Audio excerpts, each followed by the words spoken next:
எல்லோருக்கும் வணக்கம். உண்மையிலே வித்தியாசமான மேடை தான் அது. ஏன்னா நிறைய ப்ரொடியூசர் பேசின ஒரே மேடை இதுவாக தான் இருக்குன்னு நினைக்கிறேன். நான் இது வரைக்கும் வந்து டைரக்டர்ஸ் பேசியிருப்பாங்க, ஆக்டர்ஸ் பேசியிருப்பாங்க. ஃபஸ்ட் டைமாக வந்து நிறையா ப்ரொடியூசரை பேச வச்ச இயக்குனருக்கும் தயாரிப்பாளருக்கும் நன்றி. அதே மாதிரி பழனியப்பன் சாரோட படம், நான் ஒரு படம் அவரோட நடிச்சிருக்கேன். அதுக்கு முன்னாடி அவரை பாரதி கண்ணம்மா படம், நான் என்னோட படம் வெளியாகும் பொழுது எனக்கு வந்த பாராட்டு கடிதங்கள் அவரோட கடிதம் ஒன்று. அப்போ அவர் வந்து பார்த்திபன் சார்கிட்ட வேலை பார்த்துக்கிட்டு இருந்தார். அந்த படத்தை பார்த்துட்டு அந்த படத்துக்கு நிறைய கருத்து வேறுபாடு வந்தப்போ எனக்கு ரொம்ப தைரியம் சொல்லி எனக்கு ஒரு கடிதம் அனுப்பிச்சார், நீங்கள் கண்டிப்பாக இந்த சினிமாவில் பெரிய வெற்றி அடைவீங்க அப்படின்னு.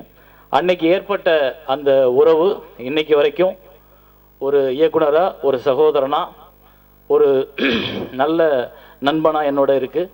என்னோட குடும்ப நண்பராக இருக்கார்.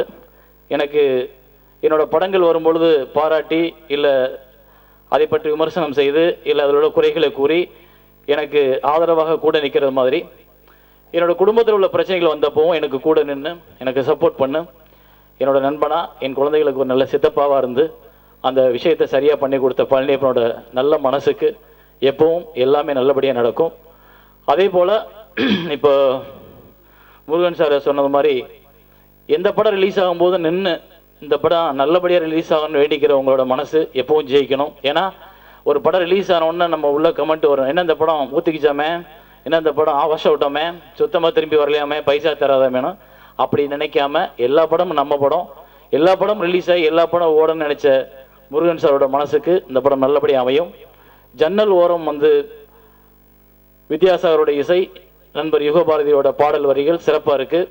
கண்டிப்பாக வந்து அவரோட காம்பினேஷன் வந்து எப்போவுமே ஒர்க் அவுட் ஆகும். 3 பேத்துக்கும், வித்யாசாகர் சார், யுகபாரதி அண்ட் பழனியப்பன் 3 பேரோட படத்தில் அந்த காம்பினேஷன் வந்து அவரோட பழனியப்பன் சாரோட படங்கள் பார்த்தீங்கன்னா எல்லா படமும் மேக்ஸிமம் சாங் வந்து ஹிட் ஆகிடும். ரொம்ப படமும் ஹிட் ஆகும், சாங் வந்து ரொம்ப பெருசாக ஹிட் ஆகும்.